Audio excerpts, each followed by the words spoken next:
Well, hello and good morning. This is Sylvia Henderson, and this is day 4 of my journey into 100 days of meditation. And today was really peaceful and really quiet and really lovely. And I think I'm still basking in the glow of having this really remarkable breakthrough that I alluded to in the last video that I didn't talk about. And I think I'm ready to talk about it because, for one thing, what I did experience during today's meditation was this really strong awareness of how much I've spent most of my life arguing for my limitations, protecting my limitations. And what I mean by that is just really diving into a belief that I'm not good enough, that I wasn't good enough, that I wasn't smart enough or pretty enough or tall enough or thin enough or I don't know, whatever the enoughness was and or the lack of enoughness was. And I'm starting to really not care about that. That was so much work playing it small. I just feel like I was shrink wrapping myself with all of my limitations, and that just really closed up my life a lot. I said no to many opportunities and things because I didn't think I was smart enough or whatever the enoughness was, that I was capable of doing it because it was something that was new and something I hadn't done before.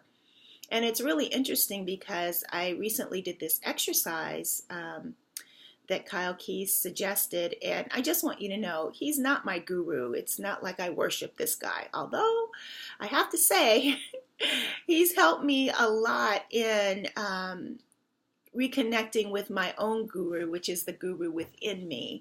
And so for that, I'm incredibly grateful because I think that he's quite witty and smart and very insightful. And so that's why I'm referring to him, because he offered an exercise on one of his YouTube videos that I did, and it was quite enlightening. And it was one of those exercises that you typically find if you go to any kind of a workshop or a retreat or how to empower yourself in 5 days kind of thing. And it was, take out a piece of paper and write out 50 to 100 things that you would like to do in your life. If there were just the sky's the limit, just dream big, whatever you would wish to do in your life. So I came up with about 89 different things.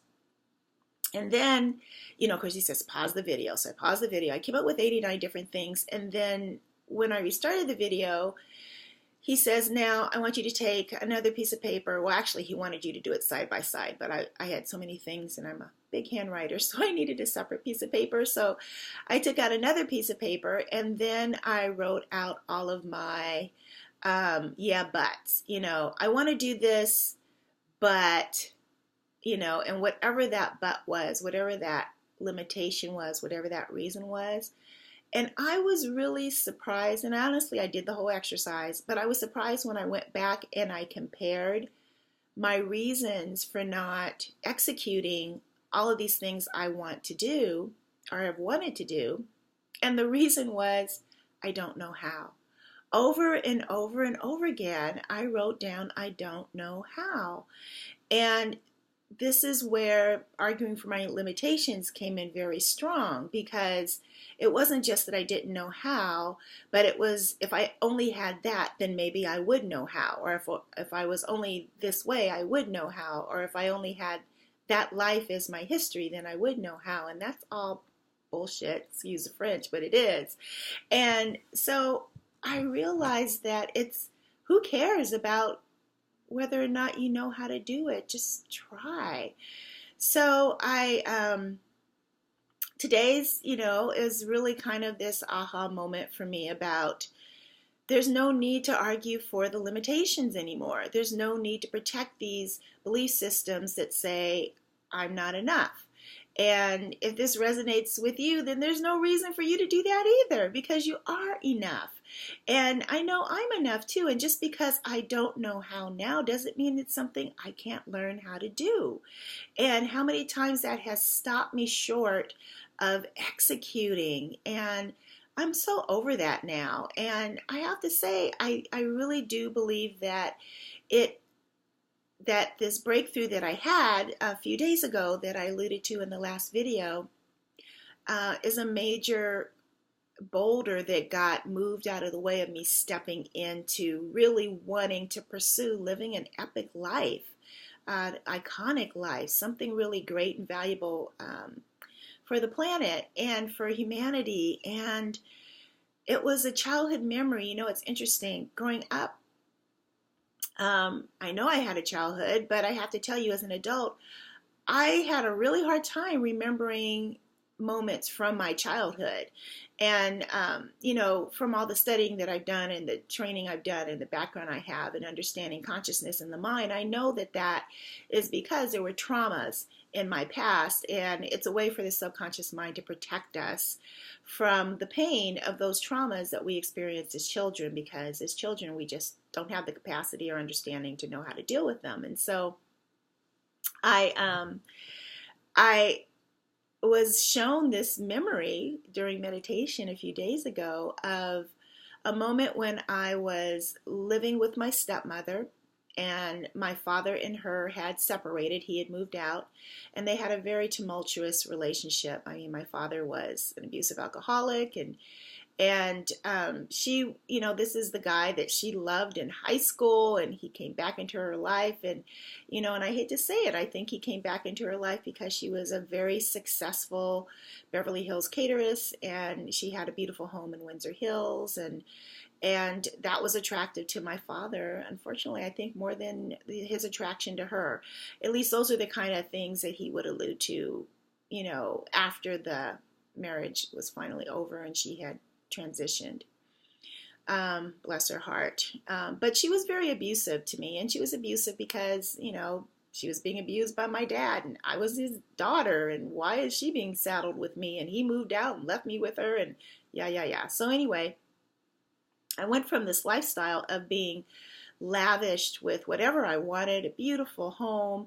I got to pick out all the colors in my bedroom, and, you know, toys and clothes galore. I mean, I had Christmases that were like, I mean, I felt like I was one of the Rockefeller kids. It was crazy, you know, just really lavish lifestyle. You know, I went to school with Ike and Tina Turner's kids and Ray Charles's son. It was kind of crazy back then, and visiting these magnificent homes in Beverly Hills, you know, because when she would cater, if she didn't have a sitter for me, then I would go with her sometimes, and be in the kitchen and just be in awe of the layout and the spectacular opulence that was being laid out lavishly. And this was during the time when it was shortly before I was about to move in with my sister, because my sister's 10 and a half years older than me, and she was going to take me in. And things were really strained between her and my dad, and she was not being nice to me at all. I felt like Cinderella, and she was the wicked stepmother. And we were in this department store in Los Angeles, and there was something I wanted, and she refused to buy it for me. And I was in this very defiant nine-year-old age. I think I was 9 or 10. And I said to her, fine, I'll buy it myself. And she said, you don't have any money? And I said, yeah, I do. I have a savings account, because I had this savings account with $64 in it that my dad had opened for me. And he was a signator on it, but it was my money, and I was putting my Christmas money in, and, and so because my dad was big on save your money, So I said, yeah, I have $64 and I have plenty of money to buy it, because back then $64 was, it was like $64,000, especially if you were 9 or 10. And back in the early 70s, that's just how old I am. But anyway, she turned to me and she said, your dad spent that money and closed your account. Because my dad also had a drinking problem, a gambling problem, and apparently no problem with taking things that didn't belong to him. And I was devastated. Oh my God, I was so crushed because she said it in such a condescending way. It was like, stupid little girl. Stupid for trusting him, stupid for thinking that you had something.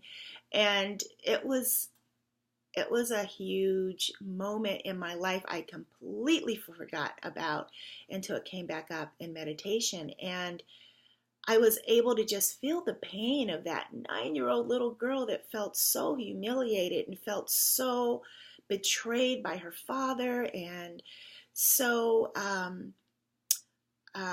helpless in that moment. And it's something I hadn't thought about for a long time, but here's the gift in this.